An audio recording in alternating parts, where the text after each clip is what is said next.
Hi friends, அஸ்ஸலாமு அலைக்கும். இன்றைக்கி என்ன லஞ்ச் பாக்ஸ் ரெசிபி அப்படின்னு பார்த்தீங்க அப்படின்னாக்கா, இன்றைக்கி வந்து முட்டை சேமியா தான் செஞ்சுருக்கேன்.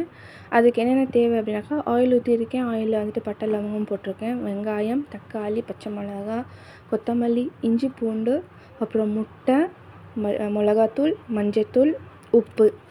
இதில் தான் தேவையான பொருள். எப்படி செய்யலான்னு பார்க்கலாம். ஒரு டேக்ஷா வச்சுருக்கேன். டேக்ஷாவில் வந்துட்டு வெங்காயம், பச்சை மிளகா போட்டிருக்கேன். கொஞ்ச நேரம் வந்துட்டு அதை எண்ணெயில் நல்லா சாட்டே பண்ணலாம். அதை கொஞ்சம் நல்லா வறுத்துட்டு அதுக்கப்புறம் வந்து பார்த்திங்கனாக்கா உப்பு போட்டுக்கலாம். இதில் என்னன்னு சொன்னாக்கா, நம்ம வந்துட்டு நல்லா வந்து வெங்காயத்தை வதக்கி விடலாம் எண்ணெயில்.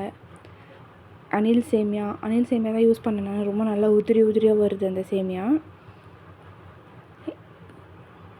ஒரு 2 நிமிஷம் போல் நல்லா வந்துட்டு எண்ணெயில் வந்து வெங்காயம் வதங்கின பிறகு வந்து பார்த்திங்கனாக்கா உப்பு. எப்போவுமே வந்துட்டு நம்ம கல் உப்பு யூஸ் பண்ணுறது ரொம்ப நல்லது. சால்ட்டு வந்துட்டு அதாவது வந்து பவுடர் சால்ட்டை விட வந்துட்டு கிறிஸ்டல் சால்ட் யூஸ் பண்ணுறது ரொம்ப நல்லது. இப்போ வந்துட்டு கொத்தமல்லி, அப்புறம் வந்து டொமேட்டோ போட்டிருக்கேன். போட்டு நல்லா சாட்டே பண்ணிக்கலாம். இன்றைக்கி இஞ்சி பூண்டு காலி ஆகிடுச்சு வீட்டில். நான் எப்போவுமே வந்துட்டு இஞ்சி பூண்டு தான் வந்து வீட்டில் அரைச்சி தான் வைப்பேன் நான் பாக்ஸில். அது வந்து காலி ஆகிடுச்சு. இன்றைக்கி தான் அரைச்சி வைக்கணும்.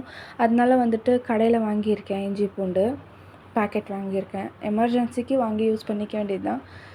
இல்லைனாக்கா நான் வந்து வீட்டில் அரைச்சி தான் வைப்பேன். இப்போ வந்து மிளகாத்தூள் ஒரு சின்ன ஸ்பூன் வச்சுருக்கேன். அதில் வந்துட்டு 1 ஸ்பூன் மிளகாத்தூள், மஞ்சள் போட்டு நல்லா சாட்டே பண்ணிக்கலாம். தக்காளி வந்துட்டு நம்ம எப்போவுமே எண்ணெயிலே வதக்கி விட்டால் தான் வந்துட்டு சீக்கிரமாக வதங்கும். நம்ம தண்ணி போட்டுட்டோம் அப்படின்னு சொன்னாக்கா தக்காளி வந்துட்டு சீக்கிரம் வந்துட்டு பேஸ்ட்டே ஆகாது. அது வந்து மெசஞ்சு வராது. இப்போ வந்து நல்லா எண்ணெயில் வந்து சாட்டே பண்ணிக்கலாம். தக்காளி வந்து நல்லா மெசஞ்சு வரணும். இப்போ வந்து பார்த்திங்கனாக்கா இஞ்சி பூண்டு போட்டுக்கலாம். ஒரே 1 ஸ்பூன் தான் போட்டிருக்கேன் இஞ்சி பூண்டு. அது கடையில் வாங்குறது. எனக்கு கடையில் வாங்குகிற இஞ்சி பூண்டு அது செட்டே ஆகுறதில்ல. இன்றைக்கி எமர்ஜென்சிக்காக வந்துட்டு வேறு வழி இல்லாமல் கடையில் தான் வாங்கி அதை வந்துட்டு போட்டு சாட்டே பண்ணிக்கலாம்.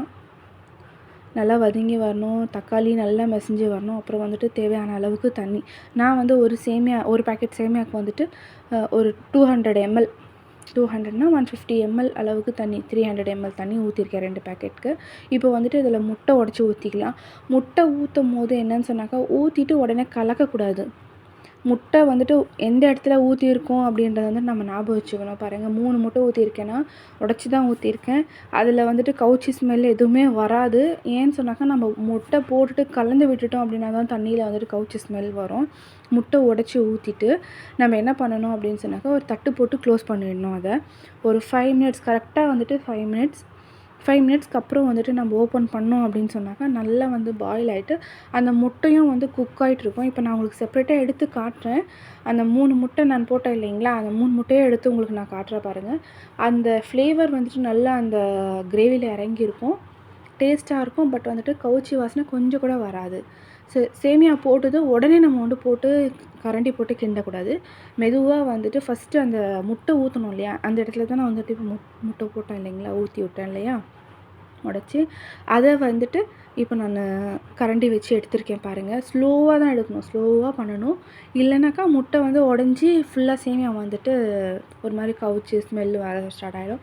ஏன்னா இன்னும் கொஞ்சம் சரியாக குக் ஆகிருக்காது அந்த முட்டை. 5 மினிட்ஸில் வந்துட்டு ஃபுல்லாக குக் ஆகாது. 7 மினிட்ஸ் ஆகும் ஒரு முட்டை குக் ஆகிறதுக்கு. ஸோ வந்துட்டு இப்போ முதல்ல 1 போட்டது எடுத்தேன் இல்லைங்களா, இப்போ பாருங்கள் இந்த சைட்லேயும் வந்துட்டு 2 போட்டிருக்கேன். அதையும் எடுத்து காட்டுறேன் பாருங்கள். எமர்ஜென்சிக்கு நான் இன்றைக்கி கொஞ்சம் லேட்டாக எழுந்திரிச்சிட்டேன் லஞ்ச் பேக் பண்ணுறதுக்கு. அதனால் வந்துட்டு முட்டை சேமியா செஞ்சு கொடுத்துருக்கேன் பசங்களுக்கு. எமர்ஜென்சிக்கு வந்துட்டு பார்த்திங்கனாக்கா சேமியா ரொம்ப ஈஸியாக இருக்கும் செஞ்சு கொடுத்தோன்னா. பசங்களும் வந்து சாப்பிட்டுட்டு வருவாங்க. என் பசங்களுக்கு வந்துட்டு ரொம்ப பிடிக்கும். பாருங்கள் 3 முட்டை போட்டேன் இல்லைங்களா, அது பாருங்கள் செப்பரேட்டாக வந்திருக்கு பாருங்கள் முட்டை. அது வந்து கலந்தே போகாது. நம்ம இப்போ வந்துட்டு என்ன பண்ணோம்னாக்கா லைட்டாக கலக்கி விட்டுட்டு தம் போட்டுடலாம். பாருங்கள், சேமியா வந்து ரெடி ஆகிடுச்சு. இதில் வந்துட்டு உங்களுக்கு பிடிச்சிருக்கு அப்படின்னாக்கா நீங்கள் வந்து கீ கூட போடலாம் 1 ஸ்பூனு. நான் வந்துட்டு என் பசங்களுக்கு பிடிக்காது சேமியாவில் கீ போட்டால், அதனால நான் போடுறதில்ல. ஸோ இப்போ நல்லா தம் ஆகிட்டு ரெடி ஆகிடுச்சு சாப்பிட்றதுக்கு. நம்ம பப்பு குட்டிக்கு கொடுக்கலாம். எப்படி இருக்குதுன்னு சாப்பிட்டு பார்த்து சொல்லுவான் அவன்.